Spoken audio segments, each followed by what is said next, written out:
In a local powerlifting competition, a black competitor was told she could not compete because of her beads.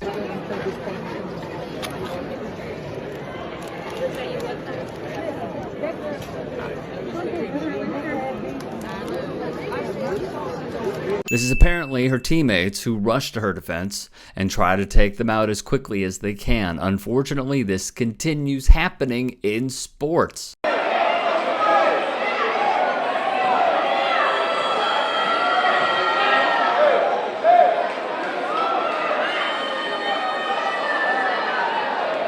Recall Andrew Johnson, the wrestler from New Jersey who was forced by a racist referee named Alan Maloney to get a haircut in order to compete.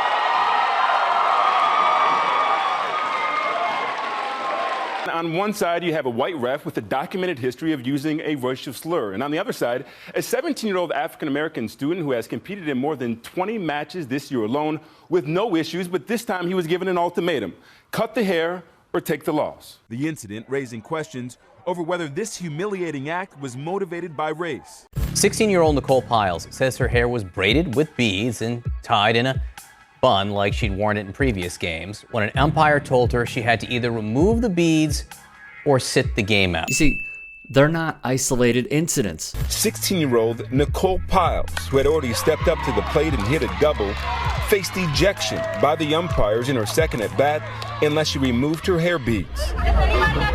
Actually, I had the braids in for 4 games prior. That was the 5th game. But on that day, April 19th, I did play a full inning. I had hit a double because I'm top of the lineup. We were leading at the time when they had brought it up at the top of the 2nd, saying my beads were an issue. So my team had took some of the bands I had on my ponytail, right around the bottom, and stuffed them into my sports bra. Then I went out to go play and got our 3 outs, and then I came back in to hit again. Then this is when they say, well, the beads are a safety issue, it's a rule, so I had to take them out. So they said either you take them out or you sit out. And so I made this decision that I was going to remove my beads and I was going to play my game. This softball player in North Carolina felt what the power lifter and Johnson also felt. What? Did you kneel or would you stand? Okay, I think we passed kneeling. Hove and the Shield donated big to 2 groups, one of which is the following. The controversy over Jay-Z and Roc Nation's deal with the NFL continues. The Crushers Club is one of 2 groups working with at-risk children in Chicago that received part of $400,000 in donations from Roc Nation and the NFL as part of their previously announced Inspire Change initiative. But the organization came under scrutiny recently when on social media posts like this showed up. This is Crushers Club's president, Sally Hazelgrove, cutting a young man's dreads off. They are also known for encouraging the phrase, "All Lives Matter." This is the same woman who liked Candace Owens' tweets, claims the idiotic phrasing of, "I don't see color."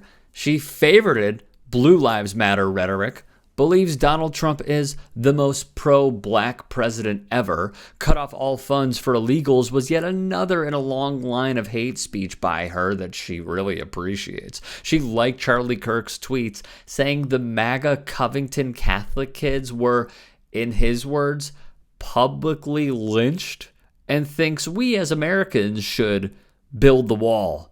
And of course, who could forget this guy, Jim Boone, a college basketball coach, who said this to a player of his. You had talked about my hair like you're not liking it, and you not want to recruit nobody with locks like mine.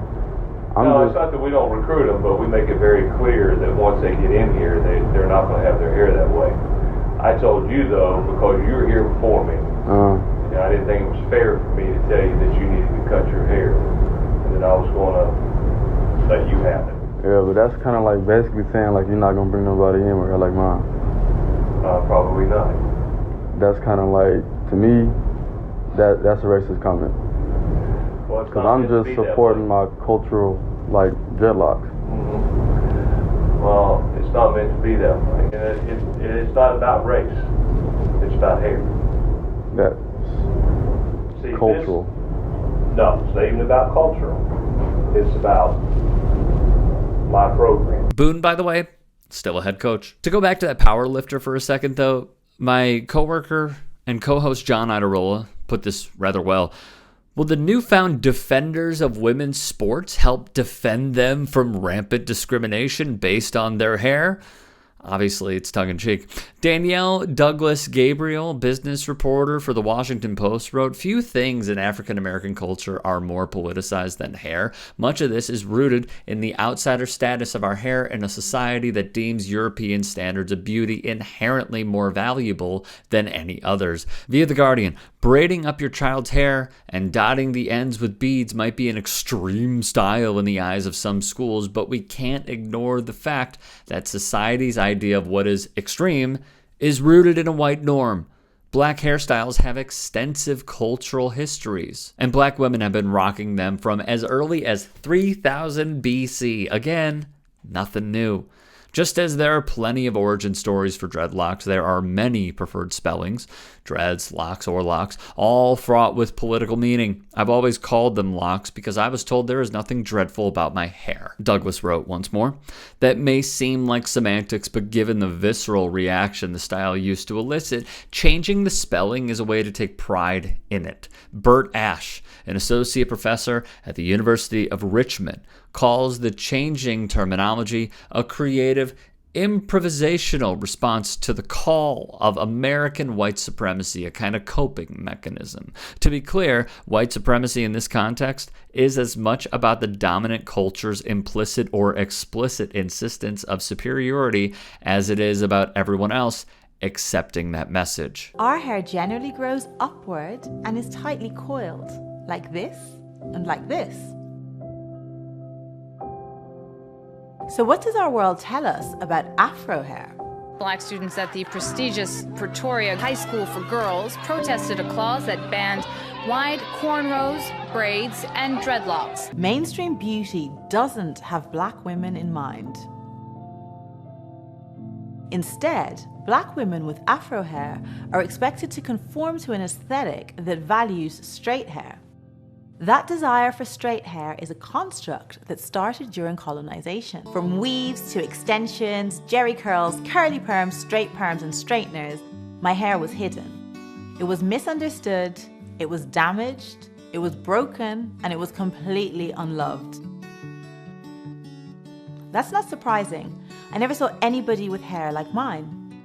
Afro-textured hair was, and in many places is, stigmatized to the point of taboo.